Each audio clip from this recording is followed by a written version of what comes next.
Imana izikwira zose zivukira amezi 9 wiza kuyiteraho ubwo fana ibikabye aho ngaho. Imana izikwira zivukira amezi 9 izigiza guhera ibase, ijya guhera porte savon, izaguhera udushuka, tubrasier, udusogisi, izigihe cyabyo wiyikabyaho. Amen. Ndashaka kugufashisha ko isengesho ryawe irarizi niba ryihutirwa. D'ailleurs izi kwihutirwa kwaryo kurusha uko wowe wabivuga. Icyubahiro rero. Amina. Hallelujah. Kanze nongere mbabwira kandi ka. Jewe nanyuze mu bintu ngera ubwo mbura amagambo yo gusengesha. Uzwari nuhura nabyo ukumva ubuze. Cyita mu Gifaransa formulation de la phrase. Uburukurema interuro. Kumvuza amagambo uri bubwiza Imana. Ariko uzi ko yo ntayo ufite nabwo. Mwuka wera yakuremera di. Uzi ko namenye neza yuko ngo n'iminiho y'umukiranutsi kuniha gusa. Ngo umwuka wera bibyaza ijambo akarivuga imbere y'Imana. Wakwimyoza izo emotions zawe zose. Mwuka wera ugusabira akabivanamwo ijambo. Ajya Rwanda ko mukunda kurara mu butayu rwararayo. Niko kiri kurajwe n'ingeso. Ariko nataha Michel. Nataha pe. Urumva ko Imana yacu ishaka ngo tubonane ari ibintu bifite gahunda. Bifite gahunda rwose. Mpamvu itera Imana gutabara ku munota wa nyuma. Kukiza buri gihe buri buki. Buri mu gicuku cya kangahe? Cya nyuma. Doko buri buki ni bwiza. Kandi haba hari ibicuku byabaye bibi aho ugasangije mu rya nyuma. Akenshi bigira ngo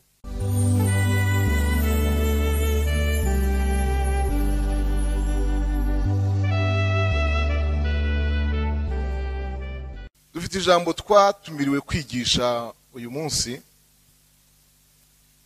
Nigeze kubwira abayobozi ntimumbabarire munyemerere umubiri si muzima ariko umutima wo ni muzima. Rero munyemerere tuze kubona umwanya uhagije w'iri jambo. Ijambo riri muri Yakobo, fate bira zanyu. Yakobo igice cya 6 umupardo cya 5 umurongo 16 ni nko kuri B yawo y'uwo murongo kuko ni hasi aho urangirira. Yakobo igice cya 5 umurongo wa 16 ndawusoma wose ariko tuvuge kuri iyo B iheruka. Mwaturirane ibyaha byanyu kandi musabirane kugira ngo mukizwe. Gusenga k'umukiranutsi kugira umumaro mwinshi iyo asenganye umwete. Amen. Iri jambo bampaye ku butumire kwibaruwa banyandikiye bantumira bashaka yuko twigaho. Imana ishimwe cyane. Gusenga k'umukiranutsi kugira umumaro mwinshi iyo asenganye umwete. Twamaze gusoma numva twayaganira rero kandi twayaganira muhugutse mutagisoma turebana. Ubundi ijambo gusenga ni iki? Nkuko mubizi unatangiye kandi ntagira urangara. Nkuko mubizi buriya ibintu by'imvugo byo bita mu Gifaransa terme ariko no mu Cyongereza ntabwo bigiye kure yaho. Terme imvugo igira isano naho ivugirwa. Nimukurikira abahanga bazabwira ko hari ibyo bita terme technique. Iyo terme ikora mu batekinisien. Hakaba na terme medical. Iyo terme igakoreshwa mu kiganga, mu baganga, kwa muganga, mu mafarumasi. Babyumva? ariyo mpamvu uzajya ubona inyandiko y'umuganga ayandikira hano, wayishyira umufarumasiye uri mu mujyi muri kifaruma agasoma ibyo asoma neza kandi akabyumva. Nabyumvise? Kandi wowe ukaba washyiramo nubwo wize ukabura ikintu kuburamo na kimwe. Ibyo ni terme. Hari terme z'abantu bashinzwe umutekano z'ibisirikare ku isi byose. Nabyumvise? Igisirikare kikagira terme kivuga kikumvikanaho. Siko mubizi? Mugomba no kumenya yuko ariyo mpamvu buriya icyombo cy'igisirikare cy'ukwacyo kigira umurongo wacyo, iyo bakibye cyangwa uwo murongo bakawiba bakawuvugiramo igisirikare kirafatwa. Ibyo ni ibiki? Ni terme. Haleluya. Iyi terme rero yo gusenga ntago ari terme waganira muri za domaine zose maze kubabwira. Ajwe ni terme y'abanyajuru, ni terme y'abakristo, ni terme y'inkirisitu. Iyivuzwe gutyo yumvwa n'abakristo na Kristo na se n'umwuka wera, abandi baratakara. Amen. Haleluya. Uhagaze nko mu bukwe bwamaze kuryoha burimbanyije abantu bafashe icyo kunywa, buri wese yasabye icyo ashaka, abagabo batangiye guhengeka amajosi barimo barebera mu ngohe nk'abafotora kavuga dusenge. Aha, se turazifasha hasi se sabangweshaga ikirahure turagifata mu ntoki, agacuma se turagatereka. Mbese ni ijambo rikwiye kuvugirwa ahantu, rikavugwa na bene ryo, rikabwirwa bene ryo. Haleluya. Gusenga rero nkuko ni magambo yose agira ibyo bita definition, ubusobanuro. Ijambo gusenga risobanura kuganira n'Imana. Full stop. Ni nuko nta bindi bwongereho. Amen. Gusenga bisobanura iki? Kuganira n'Imana. Iyo uganira n'umuntu ntago uba urimo gusenga. Oya. Uhagaze imbere y'abantu baha disikuru ntago urimo gusenga. Iyo uganira n'umwarimu kwigisha ntago urimo gusenga. Only that. Gusenga ni iki? Ni ukuganira n'Imana. Nkuko rero muzi ko ikiganiro cyose gisaba, gifite icyo gisaba. Ikiganiro cyose, every dialogue, ikiganiro cyose gisaba kubonana. Murabizi ko ubu ngubu byaroroshye, abantu barimo baraganira online kuri Zoom. Abakuru b'ibihugu barabasha gukora amanama kuri Zoom meeting, kandi rwose agatambutsa ijambo rye n'abandi bakamukurikira. Ntimubizi? Kirya kintu burya iyo isura itarimo kuboneka, nanjye nkunda kubwiza ku mazumu kenshi, ariko iyo ishusho yawe itarimo igaragara ngo abantu bakubone, bumva hari icyo babura. Murabizi ko kuri Zoom ushobora kuvuga hakumvikana gusa ibyo uvuga ariko ntugaragare. Ariko ubwo byabaye Zoom garagara. Kuko iyo bitabye ngibyo twari kubwira ukadukorera audio ukayohereza voice record. Ubwo byabaye Zoom rero garagara tunakurebe, nabyo biradufasha. Kuganira kose ubwo gusaba kubonana, bigasaba ngo duhure, kwicara ahantu tuvugane, no kuganira n'Imana bisaba kubonana nayo. Haleluya. Ntabwo nzi niba warigeze ukenera kuganira n'umuntu muhuriye ahantu.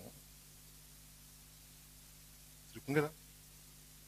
Byakubayeho ukenera kuganira n'umuntu muhuriye ahantu, ariko ati oya mama, oya mama, umva brother, ntabwo tubonanye, turahuye. Mujye menya gutandukanya ibintu. Ubu ntabwo tubonanye bambi. Sorry Valence, sorry Justine, sorry Andrew, ubu ntabwo tubonanye, turahuye. mbwira ngo he korodone zanjye, dore ngizi nimero za telefone, ministeri ba ku Kimihurura cyangwa mu mujyi hagati, ngira sekreteri particulier, nkagira n'uwo kuri reception, uzaze ubabwiye ko ari njye ubwanjye guhaye uyu mwana, ariko tugire gute, tubonane. Uyu muntu nakubwira atya, uzamenye ko guhaye agaciro karuta wari kwemera kukumvira aho muhagaze munsi y'igiti, nta hantu yandika, abaturage bose bari hari bamushaka, yihuta, imvura ikubye. Umuntu uzakubwira ngo uzaze, haleluya, buryo uramuntu guha umwanya aba yatangiye kukwereka ko kubashye kandi ko haye agaciro ikiganiro cyawe. Imana ishimwe, haleluya. Ubu kubonana rero nako kuri ugutatu, urumva ngeze ku gatatu, nagiye kubona buryo kose mubona kuri uburyo butatu. Hari ukubonana bita audience. Audience ngo umuntu aba yitabye uwamuhamagaye, tubyite gutyo, sibyo? Niyitabye umuntu wampamagaye, wanshatse, unkeneye. Ku muntu avuze ngo mfite audience, nzajya kwitaba umuntu runaka. Buno buryo bwa mbere. Uburyo bwa kabiri nubwo bita rendezvous. Ushaka kwiza mutse buriya audience itandukanye na rendezvous. Audience uba witabye umuntu waguhamagaye ko gushaka, ariko rendezvous yo ni wowe uba warayisabye. Ese murabyumvira? N'abamama bakuru, n'abashizemo amenyo, n'abatarizi bamaze kumenya ijambo ryitwa rendezvous, kuko agera kwa muganga bati uri muri rendezvous, cyangwa babone bajya gufata imiti ya sukari, tujya dushinge babatera, bajya gufata ya pressure, bajya bose bahora kwa muganga, bamaze kumenya ko rendezvous ari rendezvous, ko ibyiza ari ukujyayo muganga abizi, ari waguhaye ikaze. Si uburyo bwa kabiri. Bwa gatatu n'ubwo bita urgence. kubonana kose muzi kubaho hano iwacu muri Kigali, muri aka karere ka Kicukiro, mu Kanyarugenge n'aka Gasabo, mu Kubugesera na Kangoma, no hirya y'u Rwanda. Kubonana kose ku isi ufite ayo inkingi eshatu. Tuzabonana uje kunyitaho ngushaka, ou bien tuzabonana waransabye ikaze ndayiguha, cyangwa tuzabonana ari ibyihutirwa, urgence. Amen. Ibyo ndumva mubyumvise rero. Mubyumvise. Ubintu ngiye kuganira hano byo gusenga, ngiye kubereka abantu Bibiliya itwereka basenze ku buryo mwebwe ubwanyu muri buhite mwumva uwo muntu yarasenze ari muri gahunda yihutirwa urgence, cyangwa yaje ari Imana imushaka, cyangwa yagiye kubonana n'Imana ari we wayisabye ikaze. Mbabwira kuri ko nitubisoma murajya buri muntu mwumukarasa ahantu. Haleluya, haleluya. Reka mpere ku muntu dusanga mu Itangiriro igice cya 24, kandi kugira ngo mvuge ibintu byinshi mu mwanya dufite ndagabanya gusoma ahubwo mbabwire aho byanditse. Sibyo byiza? Itangiriro igice cya 24 umurongo waho wa 10,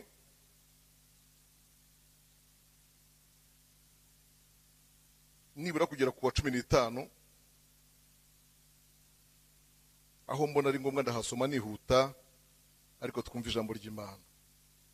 Dusome Itangiriro 24 umurongo wa 10 kugera 15.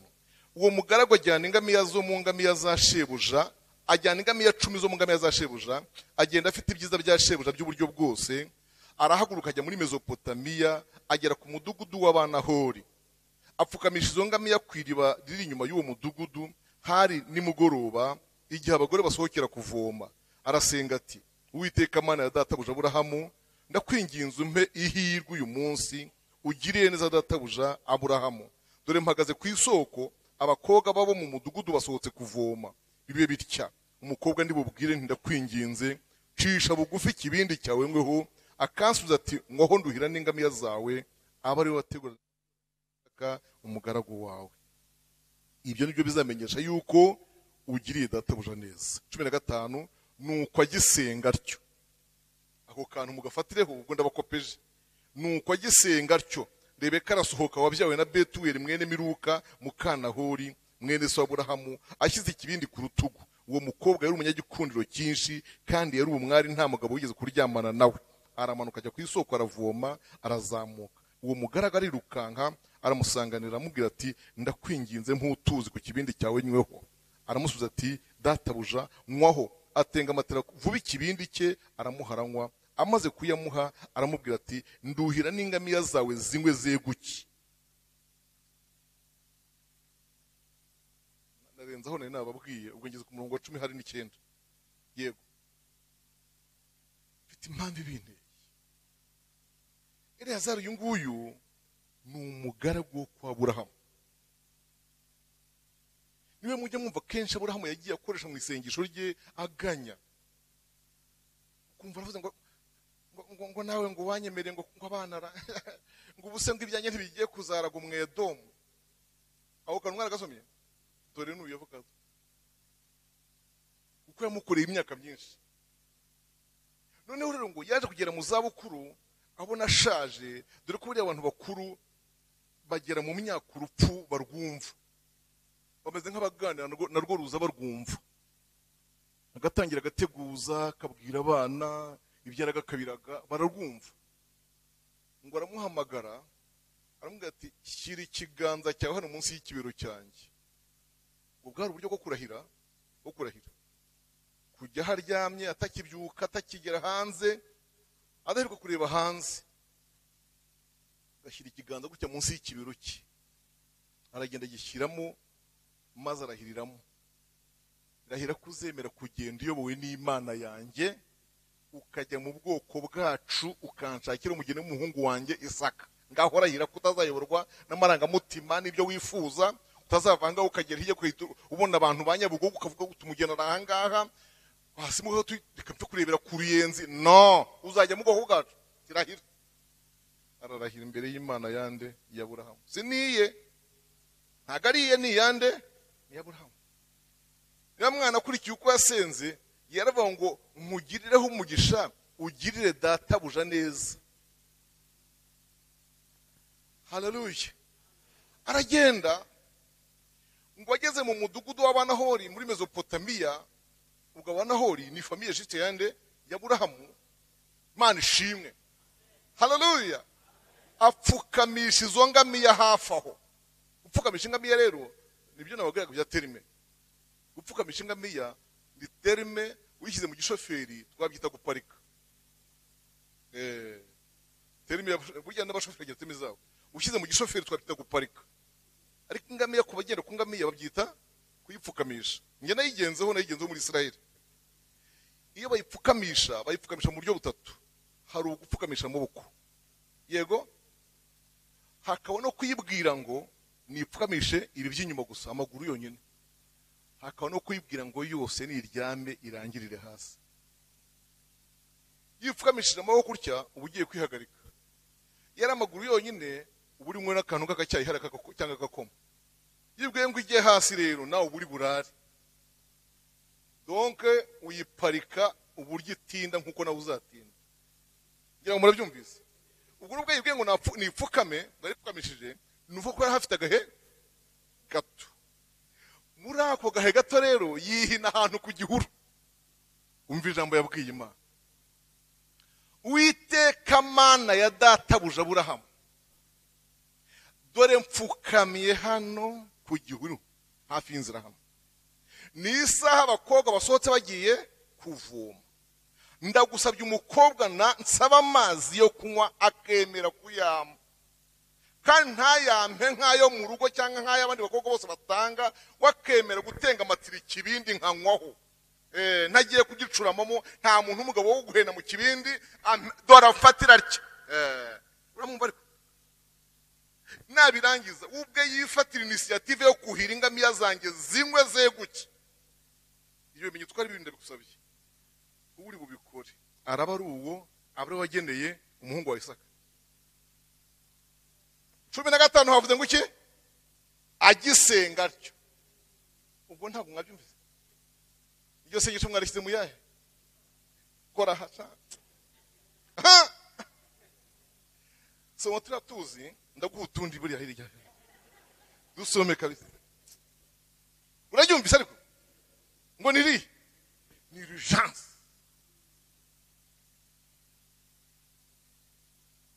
Buriya hari igihe abarokore tugira ibintu by'ibikabyo tukajyana ibintu mbere y'Imana twabikabije twabigize ibyihutirwa kandi mu by'ukuri bitihutirwa na indigiza amezi 2 izavukira amezi 9 ngo kubona ibase n'ibishora birihutirwa niko dise ibase n'igishora na pudere n'ibivuta by'igikotoro by'umwana ibyo birihutirwa. Indigiza amezi angahe? 2 izavukira kumeza angahe? Hanyuma ugende wapanitse Mana ndashaka bereso udukanzu tw'umwana kandi abantu ujyanye ahubwo ndabona uzahasaza nano ngibyo urava utujyanye. Imana izikwira zose zivukira amezi 9 wiza kuyiteraho ubwo fani bikabye aho ngaho. Imana izikwira zivukira amezi 9 izigiza guhera ibase ijya guhera porte savon izaguhera udushuka tubrasier udusogisi izigihe cyabyo wiyikabyaho. Amen. Ndashaka kugufashisha ko isengesho ryawe irarizi niba ryihutirwa. D'ailleurs izi kwihutirwa kwaryo kurusha uko wowe wabivuga. Icyubahiro rero. Amina. Hallelujah. Kanze nongere mbabwira kandi ka maze muze kurishyirana ry'ahantu haryo mumbwire. Ezira igice cya 8. Ezira igice cya 8 ndasoma umurongo 21 dusome twumve. Ezira 8:21 haranditse ngo maze ntegekera bakwiriza ubusa aho ngaho kuri uwo mugezi Ahava kugira ngo twicishe bugufi imbere y'Imana yacu kugira ngo tuyoboze inzira dutunganiye twese n'abana bacu bato n'ibintu byacu byose kuko nagize isoni zo gusaba umwami umutwe w'ingabo z'abasirikare n'iz'abagendera ku mafarashi ngo dutabare kubabisha bacu bari mu nzira kuko twari twavuganye n'umwami tuti amaboko y'Imana yacu ari kubayishaka bose ngo abagirire neza ariko imbaraga zayo n'uburakari bwayo birwanye abayireka bose nuko twiyiriza ubusa dusaba Imana yacu tuyinginga nayo yemera kutwumvira. Imana ishimwe.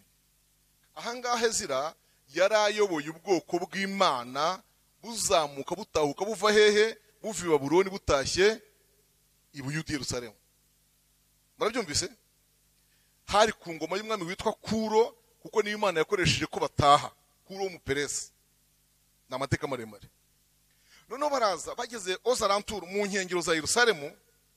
Yerusalemu kurya mwumva nyine Bibiliya ivuga ngo ni umusozi ngo nako ngo igoswe n'imisozi nakubwa ko nagasozi ariko gotwa n'iki n'imisozi.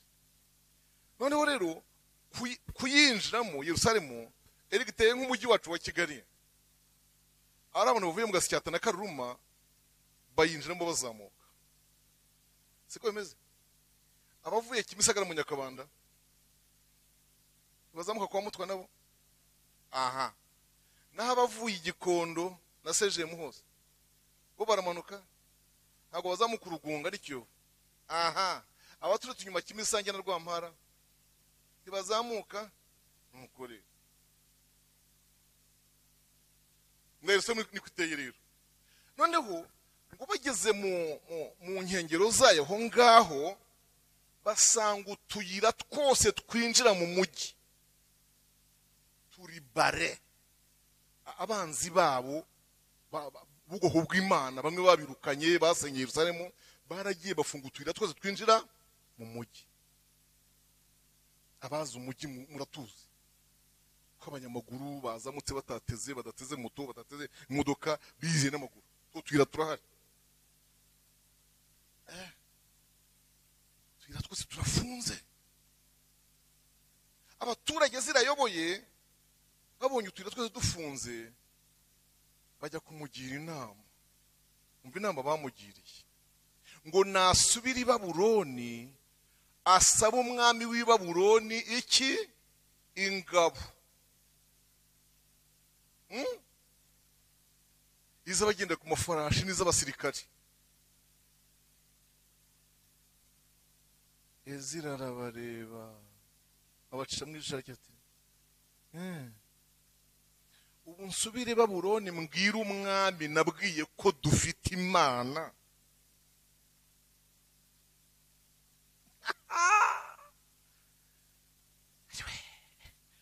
Namubwiye kenshi ko dufite Imana y'inyambaraga irwana ikanesha, kandi namubwiye ko ariyo Mana yacu nyine. Ubu ngende ubuse ndamubwiye ko yaneshejwe, ndamubwiye ko iyo Mana byayinaniye. Ntabwo nasubira ngo mwaki ingabo zo kuduherekeza, naramubwiye ko twinene Imana yacu twihagije. Ahubwo ndambereke mwese amavi hasi. Aha kuri umugezi ahava mwese mukira amavi hasi, tuyinginge, tuyihendahende, tuyisabe idushakira inzira, ikure ababisha mu nzira, ikureho za bariyeri, dutahe mu murwa wacu. Ngo nuko tugikoza amavi hasi tukiyinginga di yemera kutwumvira. Mana ishimwe. Niko ye iryo mwarise muyahe wayata naryo ni irijanse ririhuta cyane. Ntabwo aho baharaye, ntabwo aho baharaye irijanse naryo kuko aho ntibaharara. Mana ishimwe. Ndajya nkubwire mushiki wanjye mwene data. Haleluya. Uzi ko icyo yamaze kubona ko cyihutirwa yanagike mu rutavuze. Jewe nanyuze mu bintu ngera ubwo mbura amagambo yo gusengesha. Uzwari nuhura nabyo ukumva ubuze cyita mu Gifaransa formulation de la phrase. Uburu kuremba interuro kumva ubuze amagambo uri bubwiza Imana, ariko uzi ko iyo ntayo ufite nabwo Mwuka Wera yakuremera di. Uzi ko namenye neza yuko ngo n'iminiho y'umukiranutsi kuniha gusa ngo Umwuka Wera bibyaza ijambo akarivuga imbere y'Imana. Wakwimyoza izo emotions zawe zose, Mwuka Wera ugusabira akabivanamwo ijambo. Hallelujah, hallelujah, hallelujah. Tubona amateka ya Esteri. Abayuda baguzwe. Esteri cya kane n'icya gatanu baguzwe, amafaranga amaze gushyirwa mu kigega cy'umwami. Yabasengesheje iminsi ingahe? 3. Abari mu murwa Shushani n'abari mu byaro mwese muherekanye ayo makuru, musenge 3, nanjye n'abaje banjye turayasenga. Amen. Awarimo akantu ka audience buriya karimo. Noneho ku munsi wa 3 muyasoza. Hallelujah. Urumva harimo ka audience mu gutangira, ariko ku munsi wa 3 muyasoza nzasanga umwami nizinutswe. Ndabizi ko bibujijwe, I know. Nta muntu yakira iyo yakinze yarashyizeho itangazo ngo nta muntu azakira. Ubwo nanjye ndi umugore we sinjyayo. Dore n'ubu iminsi baye 30 atampamagara ngo musange. Urumva umuntu yakwakira umuntu, ariko nzirengagira iryo tegeko njyeyo.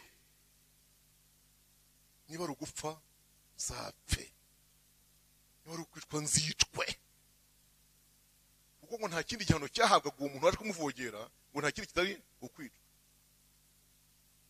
Mana ishimwe. Nyamara ku munsi wa gatatu yagiyeyo yizinutswe koko, ahagarara mu ngombe y'umwami. Mu ngombe rero ni muri koridori, mutari mwajyaga mumenya ingombe icyo ari cyo, ni koridori. Yahagaze mu koridori nk'hariya, kariya kaba hariya, apimanye naho umwami yicaye. Mwami amukubise amaso, amubaza icyo ashaka, amutunga ipfundo ry'inkoni. Ugutunga ipfundo ryonyine ubwabyo yaravuga ngo baho, kira, baho, baho. Icyo byasomye. Aragenda amubwira ibyifuzo byo byose. Ibyo icyambere yahereyeho ni ugukinga biro ukaza mu rugo. Nka zakata ryama mugabo wanjye, oya se. Ibintu ugere mu rugo mfite inkera naguteguriye, uruhuke mbone nkubwire. Yamuvanyemo se. Amukuruje iki se?